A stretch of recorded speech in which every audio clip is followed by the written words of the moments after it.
দলিল থাকার পরেও মানুষ জমি হারায়। এর কারণটা কি? আপনার কাছে একটি দলিল আছে, এরপরও আপনি জমি পাইতেছেন না।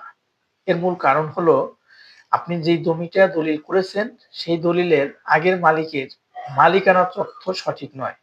অথবা দলিলে যে তফসিলটা লিখছেন শিডিউল, সেখানে দাগ নাম্বার লেখার কথা ছিল ৫১০, আপনি ভুলবশত ৫১১ লিখে ফেলছেন। তার মানে ১১র মালিক কিন্তু আপনার আগের মালিক না। এক্ষেত্রে আপনার এই দলিল থাকলেও আপনি জমির মালিকানা দাবি করতে পারবেন না। এজন্য যখনই দলিলটি করবেন, সম্পূর্ণ তফসিলটা সুন্দরভাবে দাগ, খতিয়ান, মৌজা, জমির পরিমাণ সঠিকভাবে দেখে শুনে বুঝে এরপরে রেজিস্ট্রিটা করবেন। দলিল আছে মানেই আপনি জমির মালিক না। এজন্য আপনার কি করতে হবে? জমি থেকে ঝুঁকি এড়ানোর জন্য আপনার অবশ্যই তফসিলটা সুন্দরভাবে দেখে শুনে বুঝে করতে হবে। আপনি যদি চান আমি আপনাকে সহযোগিতা করতে পারবো। পাশাপাশি আপনি আমার পেজটাকে লাইক এবং কমেন্ট, ফলো দিয়ে পাশে থাকুন। ধন্যবাদ।